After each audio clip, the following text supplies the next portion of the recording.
Well, hello, this is Bradley J. We're doing another StreamYard video, and I have some very special guests that I would like to, that I'm going to be talking to. It's the Meriden Antique Engine and Threshing Association is what they're a part of. It's their fall festival and swap meet. So I'd like to bring on Carol from the event. Good morning, Carol. Good morning. How are you? I'm good. So who do you have with you as well? This is Merlin. He is our Goodwill ambassador. He is a former president of our organization, and he knows more about the history of the organization than anybody else. Well, Merlin, it's nice to meet you, and I'm kind of honored to be talking to a former president. I left him speaceless. God, you don't know my background, do you? Well, maybe we You should don't know get how to many know you. times I've been drunk in that place up there. I think that's a different Bad show. example. No. Well, it's nice to have you guys on our StreamYard video. I want to talk, Carol, to you. How did the Meriden Antique Engine and Threshing Association get started? Actually, I'm going to defer that question to Merlin. He is really more familiar with that. Yeah. There was a group of people that wanted to preserve the old way of doing things because it was not getting, it was going away. And there would be a lot of times where nobody would be able to see how we used to work so hard and why the people in that day and age didn't live very long. It's because of the labor they had to put in.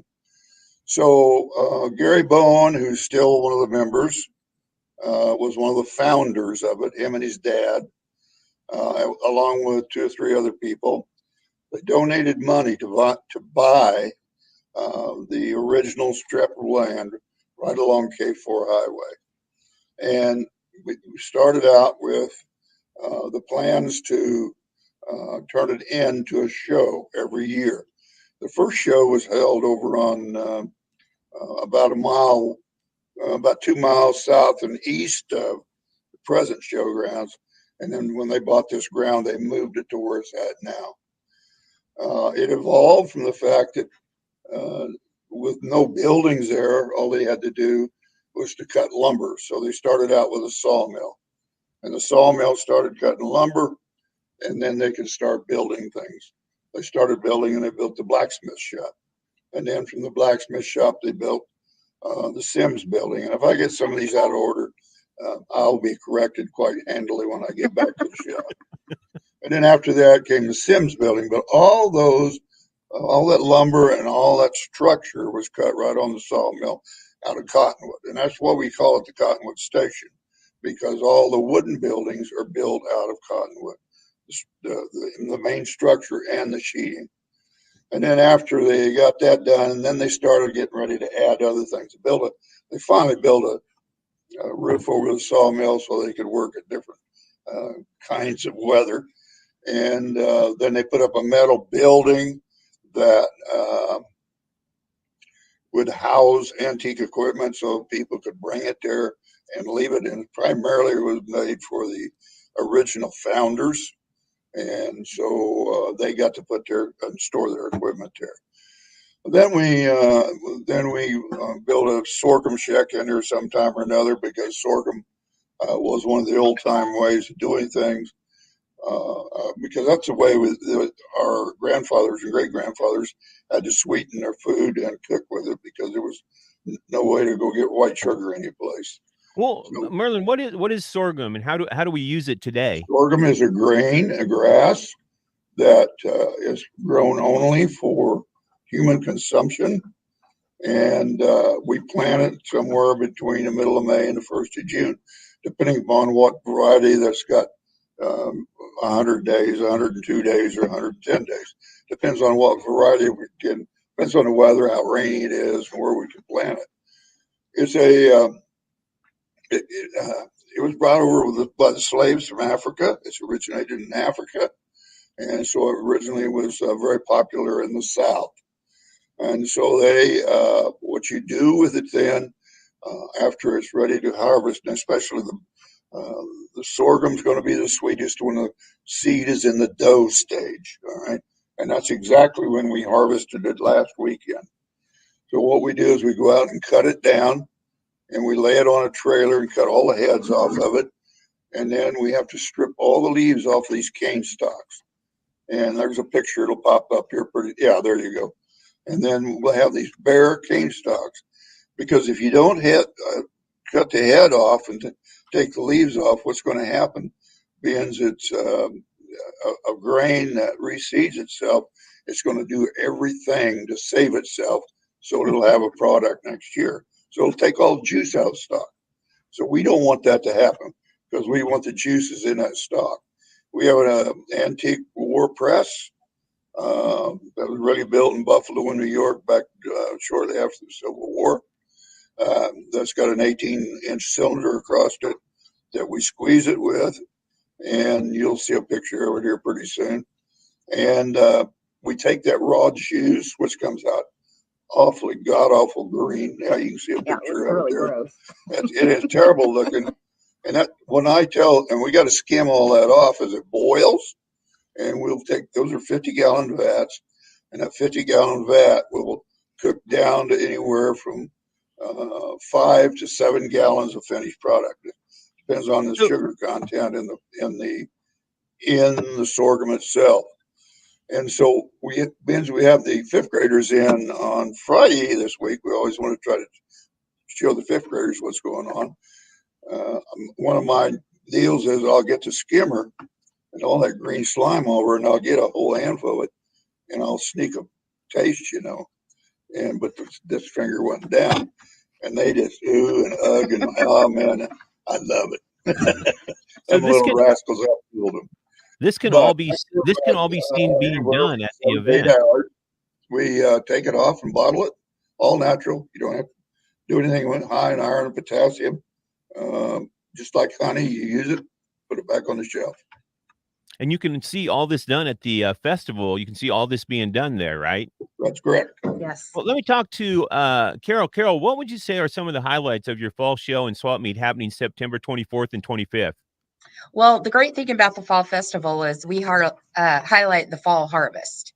So our summer show is all about the summer wheat harvest and everything. And the fall show is, things that happen in the fall. The sorghum's ready in the fall. The apples are ready in the fall. So we make cider and apple butter and sell it right there. We make it the old fashioned way.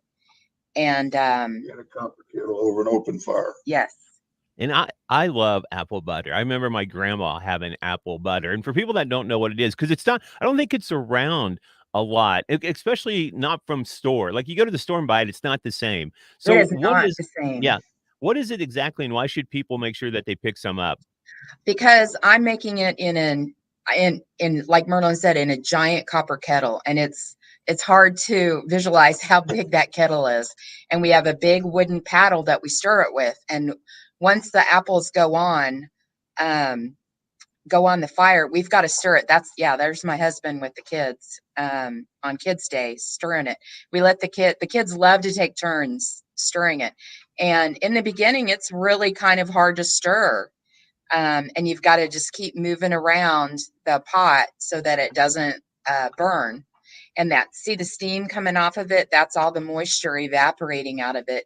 And the apples break down. And as they break down, we start cooking them in either water or cider, depending on if she's got enough cider to spare. And then later on, as the apples break down, we add red hots, we add cinnamon, we add a little bit of sugar, but mostly we add sorghum. Usually some of Merlin's fresh sorghum. And then we jar it and sell it. And it's a little chunkier than what you're going to buy in the store, but it is just delicious. You're making me hungry and bringing back good memories of my grandma, man. I want to thank you guys for being on. I want to bring Jolene on and talk to her because she is in charge of something very important. Because when I hear the word chuck wagon, I think of one thing, and I think of lots of food. And Jolene, tell us, what can people expect to find for breakfast, lunch, or dinner this coming weekend? You're going to find cinnamon rolls, breakfast burritos, biscuits and gravy, pancakes, sausage bacon, eggs. We'll have for lunch, the pulled pork sandwiches, chicken quarters, a Southwest chicken wrap, hamburgers, cheeseburgers, hot dogs, brats, your nachos, all your sides like that. And for dessert, we have soft serve ice cream and homemade pies that the members donate. I'm in between breakfast and I was just thinking that too. Oh, God, I forgot about that. I am in between breakfast and lunch, and I'm so hungry right now. I'm thinking about all this great food. So, Carol, there's an antique garden tractor pull beginning at 11 a.m. each day. Talk a little bit about that. Yeah, so Bucket Brigade, who is our garden tractor pullers, come over from Missouri, and their role, Ron and Larry Baldwin do that. Yeah. And it's a whole family affair for them. So the kids, everybody loves the garden tractor pull. And we have trophies, 3 trophies for each class. So that is different than the summer show. We didn't have trophies at the summer show. We will for the fall. And it's always good to take home a tractor. I love that this is a family event, man, because I remember growing up with my mom and dad, my 2 sisters, and we went to all of our local festivals that were around where I grew up. And it's so great that this continues in the communities here in Northeast Kansas. Now, Merlin, I'm going to come back to you, man. I hope you're ready. I believe there will also be fresh squeezed apple cider, if you haven't drank it all, made from old apple press on the showgrounds this weekend. Tell me about that. Well, we have some excellent people that are it's going to labor them to death. And when I get down, they'll probably lose about 10 pounds apiece, because you gotta turn the grinder, put the apples in it. And then after you get it ground, you move the bucket under the press, and then you got to bar it until you get all the glorious little bitty drops of juice out of the apples. Okay. And it's all natural. We don't add anything to it. We don't water it down. It's pure apple juice, and whatever's in that apple is going to go in that juice. But they filter it. But they filter it. Okay. Yeah. My mom and dad always told me growing up, when you earn something, it just feels better. And, that was for me making money and going out and buying it. And it sounds like I can hear this in Merlin's voice when he talks about it, with the hard work that goes into everything that you mentioned, the hard work that goes into it, and the love and the passion that goes into it. So when you're drinking it or eating it, it just makes it better. I don't know how to say it any better. It just makes it better knowing of the hard work that goes into it and everything. And I love anything like that. Now, Carol, is there a charge for admission? And if so, what is it? There is $3 a day. So For the whole day? For the whole day. But unlike the summer show where we give you a button to get in the whole weekend, it's $3 each day. Okay. Carol, Lisa wanted me to 12 get in free. That's right.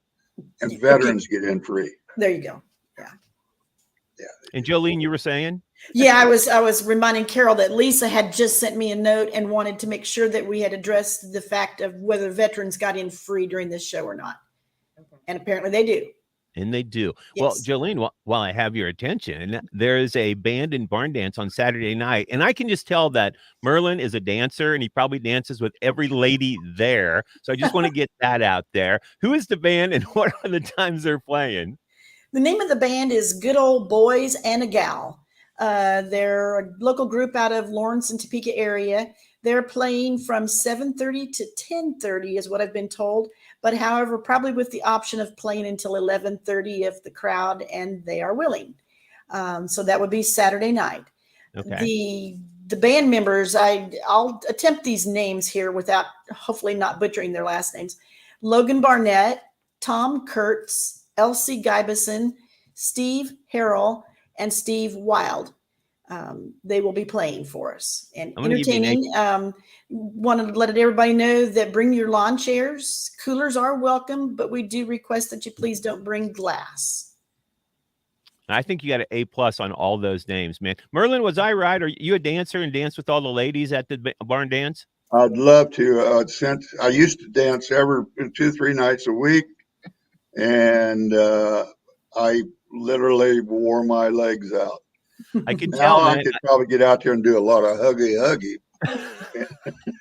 You know, I could come here, tell. you sweetie. I need somebody to lean on. You know, and yeah, I love to dance, but I can't anymore because I wore my feet out there. Wore your feet up, man. I could tell you were a dancer, man. I could tell like that. So, Jolene, what can you tell us about the vendors who may be there this weekend? And what if someone wants to be a vendor? How would they do that? Okay, if they want to be a vendor, they need to contact Hannah Johnson. She can be reached at 785-213-1371, and that's also noted on our flyer there on the website. She currently has 25 to 30 vendors coming. We've got a big variety of antiques. There will be what they consider swap junk, your primitive tools. We have a vendor that does handmade crafted knives. We've got a local honey vendor, candles, crafts. There will be a candy vendor there that will have baked goods as well, a specialty lemonade, a Watkins dealer, a kettle corn dealer. There'll be a t-shirt vendor that will have cups and koozies that are made. There'll be a big variety of what's coming in. And then sometimes we have different vendors show up at the gate that we're not aware of, but we do have plenty of room left. So if they want to be a vendor, come on in. And you had me at candy, right? When you said there'll be candy there, And the way I What? understand it, it's homemade candy. Stop it. She's got a big variety. I've got $10 to buy 2 tickets in my pocket right now. There you go. Where are the Meriden Threshing grounds located? It depends on who you ask. So from the Max Mart in Meriden, we're about a mile east on Highway K4. From Butler Road, which is kind of the city limits of Meriden, we're about a half a mile. So sometimes you'll hear a mile east, sometimes you'll hear a half mile, but it just depends on what their reference point is. If you were starting from downtown Topeka, you're about 25 miles away up Sweet K4 Highway to Meriden, Kansas. And it's a beautiful highway. It's well paved, and so it's a good way to get up there. So, the address. You're 40 minutes out from any place in Topeka to be up here. Okay. I know we're competing against a lot of things going on this weekend, but we want you to choose us as one of your primary destinations, please. You can lean on Merlin at the dance. I mean, there's not a better selling point than leaning on Merlin. If you don't look me up, I will cry all night. There actually is an address too. It is 8275 K4 Highway. Okay. In Meriden. I think well, that's right. I forgot all these people got these stupid little things on their iPhones. I want to go here. They don't know how to follow a map anymore. Well, that's true. GPS will find us now. In the beginning, GPS wouldn't find us, but our address is registered now. You can find us with your GPS. I know we have the flyer up, but Carol, where can you find out more information or daily schedules for the event? I know we have the flyer up, but if somebody wants to get on that stupid phone, like Merlin said, and look for events, how can they do that? You can find us at meridenthreshers.org. And the flyer is up there. And also we have Facebook presence. So you can just search for Meriden Threshers, or honestly, I think if you just search for Meriden, we're going to come up as one of the possible choices. Nice. Okay. So Carol, Jolene, I know that we're going to have to let Merlin have the last word. I would love to have the ladies do it. My mom always says ladies get the last word in, but Merlin, you've been such a joy to talk to. What else would you like people to know? And I mean that sincerely. I would love to sit down and have an hour conversation with you. I think I'd be a wiser person for it. What else would you like to tell people about this event? You blow the biggest damn puff of smoke I ever heard in my life. Merlin, it's nice. It comes from the heart, Merlin. Lord, what the hell is wrong with you, man? Well, what would you like to tell people? Last word for you, Merlin, about this event. Well, the last thing I'd like to be about the event, I've been at it for 32 years. It gets in your blood, and you just can't get away from it. It is terribly addictive, and we are authentic. We don't have false fronts, or we don't do it falsely and just pretend. It's the real stuff. We are real. Very I love real. it, man. I love it. especially when you don't get a bad tummy at the cook shack. Perfect way to wrap it up. Carol, Merlin, Jolene, is a pleasure talking to you. Looking forward to the event coming up this weekend. Thank you so much. Thank you for having us. Thank You're you. welcome.